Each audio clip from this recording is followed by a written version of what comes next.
안녕하십니까. 여러분 반갑습니다. 아주 좋은 5월 아카시아 꽃향기가 너무나 맛있죠. 맛있고 향내가 너무 좋습니다. 여러분들 많이 함께 해주시고 도와주신 덕분에 이번 초파일 너무나 잘 지냈어요. 우리 법등사 참나물로 비빔밥도 하고 또 농산물 시장에 있는 불자들이 나물을 줘가지고 비빔밥을 했는데 깜짝 놀라게 맛있었어요. 참나물이 얼마나 향긋하고 좋은지. 그래서 다들 아주 맛있게 소파에 함께 비빔밥도 먹고 예년보다도 훨씬 더 사람들도 많이 오고 또 연등 공양도 훨씬 더 많이 올렸습니다. 기자님들이 그만큼 또 법등산은 매스컴의 힘도 있겠지만 유튜브 덕분에 더 많이 알려져가지고 또 어제는 일본에서 한국 이제 교포들이 일본에 가서 사업을 하시는 분들인 가운데 2팀이나 왔다 갔어요. 그래. 이렇게 많이 오셔서 참 굉장히 마음이 저도 희망이 더 고무되고 용기가 더 생기는 것 같습니다. 그래 부처님 오신 날은 어버이날이라서 또 못 오신 분들도 많아요. 부모님께 효도하고 만선이 효로서 가장 으뜸을 삼는다 해서 어버이한테 효도하러 가셔서 못 오신 분들도 많은데 부처님 오신 날은 사실 여러분들이 꼭 참석을 하는 게 좋습니다. 왜냐면 우리가 부처님을 믿는 것은 어떤 것이 불법이냐 불교냐 하고 누가 물었어요. 그러니까 모든 악을 제 악을 막작하고 그래서 모든 악을 짓지 말고 중선을 봉행하라. 모든 선을 봉행하라. 그리고 스스로 자정기하면 스스로 자기 마음을 청정하게 맑히면 그것이 바로 불견이라 하고 옛날 부처님들께서 말씀하셨는데 우리가 부처님을 믿는 가장 중요한 이유는 업장을 녹여서 부처님과 같이 복과 지혜가 모든 덕이 복덕이과 지혜가 부족한 부처님처럼 돼서 성불을 해서 일체 중생들을 함께 성불하는 구제하는 데 있습니다. 그래 1년에 한 번 있는 부처님 오신 날에 가장 중요한 행사 가운데 하나가 연등을 밝히는 거잖아요. 연등을 밝히는 것은 바로 우리 마음의 지혜의 등불을 밝히는 거나 마찬가지예요. 아무리 어두움이 1000년 동안 깜깜했던 방이라도 한 번 불을 밝히면 1000년간 천천히 밝아질까? 순식간에 밝아질까? 순식간에 밝아지죠.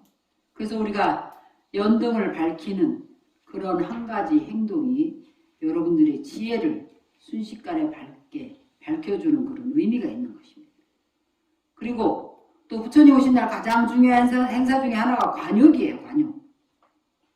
관욕이 뭐냐면 부처님께 목욕을 시켜드리는 욕불식이라고 하거든요.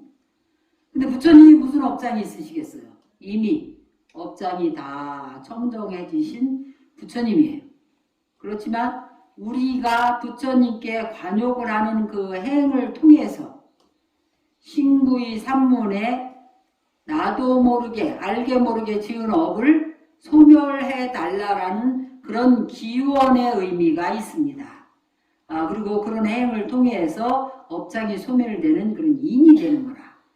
그래서 그날 또 항상 얘기하듯이 부처님 오신 날에는 모든功德이 100만 배 이상 배가 한다. 그래서 우리가 대통령 취임식에 광복절에 특별 사면을 하면 무기징역을 받은 사람이라든지 이번에도 박근혜 대통령 같은 경우도 몇십 년 징역을 살아야 되는 그거를 받았잖아요.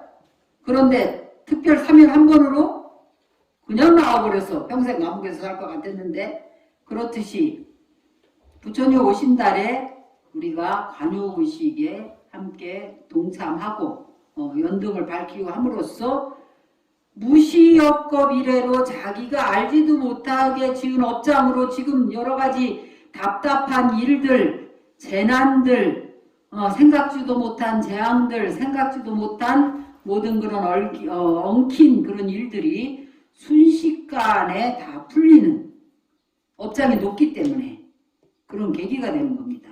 그래서 불자들이 그 중요성을 잘 모르는 것 같아. 그래서 제가 부처님 오신 날에는 꼭 참석하는 게 좋다. 연등은 꼭 밝히는 것 같아요. 연등 밝히는 거는 가족들한테도 좋고 본인한테 좋다는 거는 엄청 잘 알아가지고 연등은 꼭 밝히는데 그날 와가지고 관욕식은 잘 안 하시는 분들이 굉장히 많아요. 그래서 전에보다는 많이 참석을 하시는 편인데도 아직도 거기에 대한 인식이 덜 돼 있어서 오늘 말씀을 드립니다. 그렇기 때문에 부처님 오신 날은 열일을 제껴놓고 1년 전부터 내년 초파일에는 하늘이 두 쪽 나도 꼭 참석하리라. 관욕에 꼭 참석을 해야 되겠다. 또 가족들을 다 데리고 와서 가족들 아이들까지도 관욕을 부처님께 관욕을 올려드릴 수 있도록 해야 되겠다 하는 것이 그것이 가족들을 위해서도 부모님들을 위해서도 자녀들을 위해서도 굉장히 중요한 일입니다. 그리고 정말 좋은 일이에요. 성불할 수 있는 인이 되는 것이기 때문에 그렇게 하라는 의미에서 다시 한번 강조를 하는 겁니다. 자, 오늘 불교대학은 107페이지 부처님의 중심 사상 가운데 가장 중요한 사상이 무슨 사상이냐면 중도 사상입니다. 중도 사상. 치우치지 않는 사상. 우리가 사람들도 뭐든지 너무 과하면 보기가 편하지가 않죠.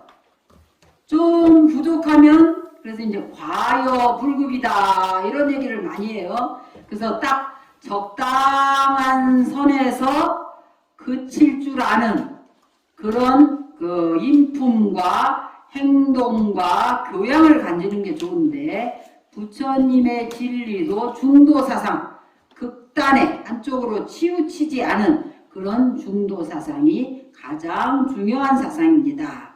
그래서 어떤 것이 중도사상인지 한번 같이 보겠어요. 107페이지 보세요. 부처님에게 소나라는 제자가 있었다. 그는 매우 부유한 집안 출신으로서 부처님의 가르침을 듣고 크게 감명을 받아가지고 큰 재산을 다 버려두고 출가하여 스님이 되었다. 당시 승가는 부처님을 위시한 모든 사람이 다 맨발로 다녔다. 지금도 맨발로 다닙니다. 그 태국이나 이쪽도 다 맨발로 다녀요. 인도도 그렇고. 소나라는 사람 역시 매일 아침 맨발로 탁발을 하러 다녔다. 하지만 세속에 있을 때 고생을 해본 적이 없는 소나에게 이 일은 무리였다. 그의 발은 이내 부르떴고 피가 흘렀다. 그렇게 지내다 보니 그는 어느 사이 출가자의 삶에 해를 품게 됐다. 그랬어요. 이게 너무 괴롭고 힘들어서 몸과 마음이 힘들어지가 안 되겠다. 그래서 환속하는 것이 좋지 않을까 하는 그렇게 생각을 하는 거예요. 그래서 그 부처님께서 그를 불러서 이렇게 말씀하셨습니다. 그대는 집에서 지낼 때 거문고를 잘 탔었지. 줄을 팽팽하게 조이면 소리가 잘 나던가 하고 물어봤습니다. 그러니까 소나가 대답하기를 아름다운 소리가 나지 않습니다. 줄이 너무 팽팽하면 아름다운 소리가 나지 않습니다.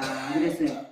적당하기가 쉽지 않아. 너무 타이트. 그래서 우리가 주변에도 보면 지나치게 완벽주의자인 사람들이 많이 있고 지나치게 깔끔한 걸 뭐라 그래요? 깔끔한 걸 뭐라 그래야 되나?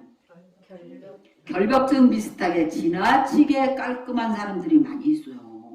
근데 그것이 어느 정도 적당한 이 검은고의 선처럼 너무 팽팽해도 소리가 잘 안 나고 너무 느슨해도 소리가 안 난다. 적당해야 된다. 적당하면서 끊임없이. 왜냐면 너무 자신을 완벽하다 보면은 금방 지칩니다. 그래서 또 막 혼자 뭐 너무 열심히 하는 것 같다가 얼마 지나지 않아서 금방 확 지쳐버리는 그런 경우가 많이 있는데 그러면 안 된다. 그렇다면 검은고줄을 느슨하게 하면 소리가 잘 나던가 그렇게 해도 소리가 제대로 나지 않습니다. 너무 팽팽하게 당기거나 너무 느슨하게 풀지 말고 적절하게 조여야 아름다운 소리가 납니다. 그래서 수행도 그렇다 그러셨어요. 수행도. 지나치게 하면 몸을 괴롭혀서 출가의 목표에서 멀어지게 되고 자신을 또 단속하지 않으면 오히려 나태해져서 출가의 목적에 이루지 못한다. 그러니까 우리가 사람들이 어제도 오신 불자들이 저한테 묻더라고요. 제가 기도를 하고 있는데 기도가 전에 처음에 할 때는 굉장히 몰입이 잘 되고 그래갖고 여러 가지 좋은 변화가 많이 있었던 것 같은데 요즘에는 기도가 잘 몰입이 안 되고 산만하고 그래서 굉장히 걱정이 돼가지고 이 기도를 해야 되나 말아야 되나 아니면 다른 거를 또 해봐야 되나 이런 걱정이 많이 됩니다. 라고 묻는 거예요. 그래서 스님 어떻게 했으면 좋겠습니까? 어떻게 했으면 좋겠어요? 전에는 기도가 잘 됐던 것 같은데 지금은 기도가 안 되는 것 같아. 너무 산만한 것 같고 잡생각도 많이 들고. 그래서 제가 뭐라고 말씀드렸냐면 전에는 기도가 잘 됐는데 지금 산만한 것 같고 잡생각이 많이 든다는 것은 기도가 잘 되는 겁니다. 그랬어요. 그죠? 왜 그럴까? 기도를 안 할 때는 그냥 잡생각하고 산만한 거하고 하나가 돼가지고 잡생각이 든다는 생각조차 없잖아. 그제? 그런데 지금 기도를 하고 있으니까 내가 산만하구나 하고 알아차리는 거예요. 그리고 내가 지금 잡생각이 많구나 라는 것도 알아차리는 거고. 그리고 옛날에 내가 그때 집중이 잘 됐었는데 금강경에 보면 무슨 말이 있습니까? 금강경에 굉장히 중요한 포인트인 이야기고 또 가장 쉬운 이야기이기도 해요. 뭐라 그러냐면 과거심 불가득, 과거의 마음도 얻을 수 없고 현재심 불가득, 미래심 불가득. 과거를 왜 생각합니까? 과거는 이미 지나간 거예요. 내가 지금 과거에 내가 이랬었는데 수행이 잘 됐었는데 생각하는 그 자체가 망상인 겁니다. 수행은 뭐예요? 틱낙한 스님이 얘기했어요. 수행은 뭡니까? 영어로 뭐라 그랬을까? Here and now. 지금 현재 지금 이 자리에 지금 이 순간. 그래서 우리 숭상큰 스님이라고 해외에서 굉장히 외국인들한테 포교를 많이 하신 분인데 그 큰 스님이 하신 말은 한마디밖에 없어. 근데도 큰 스님 그 한마디가 맥히는 거야. 서양 사람들한테, 미국 사람들한테. 그래갖고 미국 사람들, 하버드 출신들도 막 출가 많이 하고 엄청 출가 많이 했어요. 뭐라 그랬냐면 only do it. 오직 할 뿐. 과거 생각할 필요 없어요. 과거에는 모든 게 추억은 아름다운 거야. 그때 그 망상이 있어서 좋은 것만 기억하고 있어서 그렇지. 그러니까 지금 이 순간 내가 기도를 하고 있다는 그 자체, 수행을 하고 있다는 자체가 이미 맑아져 있기 때문에 내가 산만한 것도 알아차리고 다 알아차리는 거라. 그래서 그냥 지금 하는 기도를 꾸준히 하면 됩니다. 왜? 지금 무슨 기도를 하고 있냐면 지장보살, 나무 지장보살 하고 있다는 거야. 우리 지장보살께서는 지장보살 하시는 일이 뭐가 있어요? 지장보살은 돈 벌 것도 없어. 돈 벌 일도 없어. 돈도 벌 필요도 없고 명예도 필요 없고 뭐만 할까? 누구든지 나만 부르면 얼른 뛰어가서 가피하는 일밖에 할 게 없어. 지장보살이면. 그러니까 여러분들이 나무 지장보살 하는 그 순간에 지장보살이면 바로 와서 가피하고 계십니다. 왜? 지장보살 너무 심심해. 아무것도 할 일이 없는데 누가 나를 불러주면 얼른 가서 가피하는 것밖에 할 게 없는 거야. 그러니까 지장보살님의 가피를 의심할 필요가 없어요. 여러분들. 나무 지장보살 하는 순간 지장보살님은 바로 가피하십니다. 항상 같이 계시기 때문에. 근데 왜 내 소원이 지금 이루어지지 않느냐? 나는 지장보살님한테 얘기하면 바로바로 이루어져. 우리 지장보살님 굉장히 저하고 관계가 굉장히 좋으신가 봐. 저를 이뻐하시는 것 같아. 근데 왜 나는 지금 안 이루어지느냐? 때가 안 됐다 이 말씀이라. 지장보살님은 그걸 아시는 거예요. 언제 그 소원이 이루어져야 좋을지 굉장히 중요한 겁니다. 시절인연이 도래해야 돼. 우리가 밥을 할 때도 밥 뜸 들이는 거 불과 1, 2분 차이죠. 뜸든 밥하고 1, 2분 차이인데 뜸 안 들은 밥하고 어때요? 천지 차이입니다. 그 맛이. 과일도 마찬가지예요. 사과 같은 것도. 한 일주일 후에 따는 거하고 일주일 전에 따는 거하고 그 시기를 딱 맞춰서 따야 최상품, 가장 맛있는 사과가 납니다. 그래서 여러분들이 수행을 할 때 부처님을 믿는데 요만큼도 의심을 할 필요가 없다. 부처님은 오직 할래 그거 할게 그거밖에 없어. 카피하는 거밖에. 여러분들 당신이 뭐가 바쁘시겠어요. 그리고 당신은 신통력이 있으시잖아. 천백억화신. 그래가지고 여러분들이 마음에 신심의 물이 있을 때 바로 달그림자가 바로 비춰. 그 신심의 물에. 그렇듯이 부처님 할 때 이미 달그림자가 비춘다. 옛날 내가 대만에 있을 때 광흥 큰 스님이랑 큰 스님 계셨어요. 그분은 평생을 장잡으로 하시고 방울토마토 5개만 먹고 사셨어. 그런데 제자들이 큰 스님이 신통력이 있으시니까 신심을 내가지고 무슨 어려운 일만 있으면 광흥 큰 스님 하고 기도를 했다 그래요. 그러면 그게 실제로 제가 대만에 있을 때 살아계셨을 때 얘기라. 바로 동시에 몸을 낮추시는 거예요. 신통력으로. 여기서 그러면 여기도 가시고 동시에 손오공도 500개의 몸을 놔둔다고 서유기에 나오죠. 그래서 그게 청강유수 청강월이라. 달이 있는 데마다 달 그림자는 달은 하나밖에 없잖아. 근데 달 그림자는 다 비추게 돼 있다. 그래서 여러분들이 기도가 잘 되는 걸까 안 되는 걸까, 이 기도를 해야 되나 저 기도를 해야 되나, 또 이것도 해야 되나 저것도 해야 되나, 여기다 더 플러스를 해야 되나 마이너스를 해야 되나, 이런 생각을 할 필요가 없어. only do it. 오직 할 뿐. 내가 이 기도를 할 때는 이 기도를 하고, 또 마음이 나서 저 기도도 더 좋다 하니까 또 플러스 하고 싶으면 또 2가지를 하면 되고. 그 대신 그 얘기를 했습니다. 기도는 무리하게 해서는 안 돼요. 우리가 티베트에 있을 때 보통 하루에 1000번씩 절을 했습니다. 하루에 1000배. 우체투리를 1000배 하는데 림부체들께서 항상 가르침을 주실 때 하시는 말씀이, 스승님들께서 1000번 할 수 있는 힘이 있으면 600배만 해라. 600번을 하라고 하시더라고요. 그래야 계속 꾸준히 지치지 않고 할 수가 있다는 거예요. 그리고 다음에 그 기도를 할 생각을 하면 마음이 힘이 안 들고 기도를 해야 되겠다 이런 마음이 나지, 이게 막 1000배를 죽어라 하다가 중간에 힘들어 죽겠는데도 안 할 수가 없어 억지로 하고 나면 다음에는 기도 얘기만 들어도 하기도 싫다는 거야. 그래서 우리가 어린아이들 절에 왔을 때 억지로 절을 막 시키잖아요. 백발배하고 막 이렇게 시키면 그 애들이 커갖고는 다시는 절에 안 가려고 그래. 아주 절에 가면 그 힘들었던 기억만 남아가지고 다시는 절에 안 갑니다. 그래서 무리하게 해서는 안 된다라는 이야기를 하셨어요.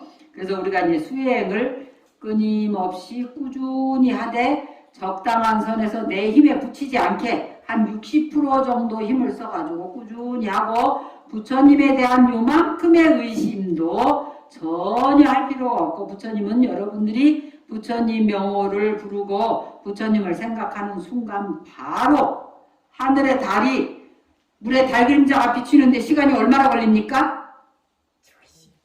얼마나 걸려요? 바로 그냥 비춰버리죠? 똑같은 거예요. 부처님은 바로 가피를 한다는 그런 그 마음, 신심, 믿음을 흔들려서는 안 된다. 그래 중도를 설명할 때 어느 편을 취하는 것이 아니라 적당히 알맞게 하는 것이라고 말하지만, 이 적당히 알맞게가 대충이나 대강이라는 뜻은 아니다. 중도는 양쪽 극단에 치우치지 않도록 제대로 살피고 생각하여 실천하라는 가르침이다. 실천 수행이 중요합니다. 우리 불자들은. 그래서 신해, 행, 증 그랬어요. 반드시 믿고 또 공부를 해야 알지. 그러니까 알아야 된다 이 말이에요. 알고 그 다음에 수행을 해서 실제로 수행을 했을 때 뭐가 바뀌어야 된다? 내 신구의 산문이 바뀌어야 됩니다. 일단 제일 먼저 뭐가 바뀌어야 될까? 마음이 바뀌어야 된다. 마음이 어떻게 바뀌어야 돼?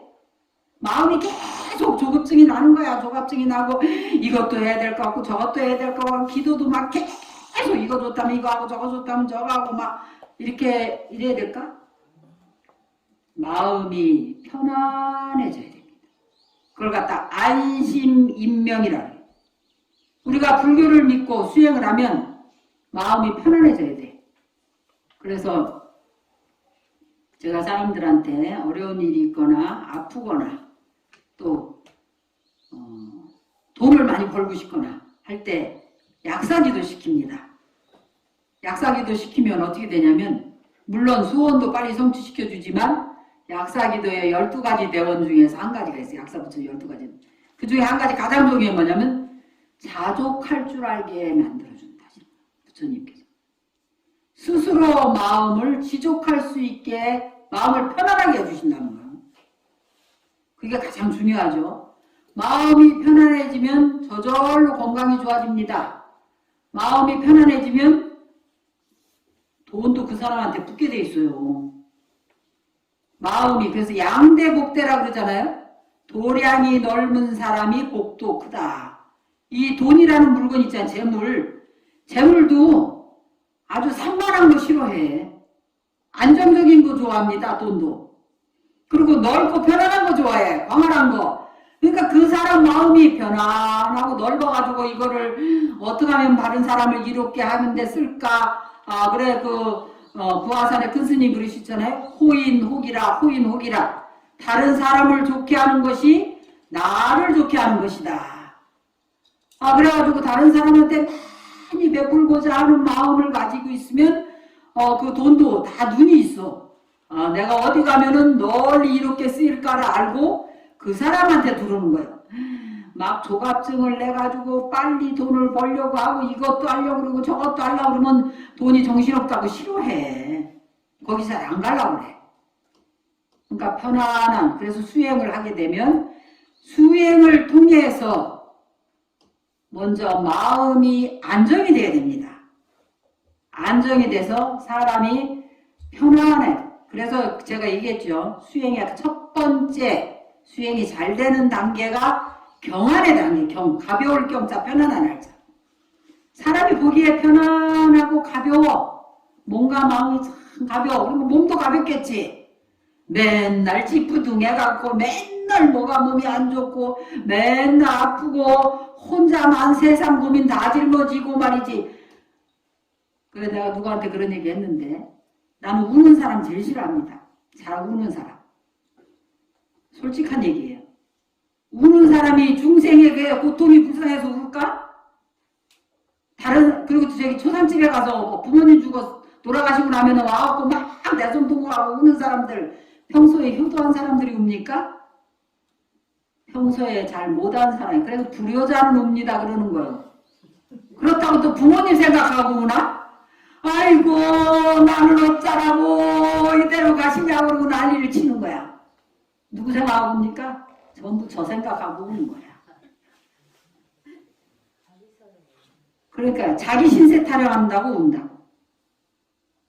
그러니까 우리가 수행을 하면 마음이 항상 남을 먼저 배려하고 대중을 배려하고 특히 공적인 일, 우리가 어느 단체에 속하면 공적인 일을 먼저 생각하고 그러면 그 사람은 가는 데마다 대접을 받습니다. 가는 데마다 환영을 받아요.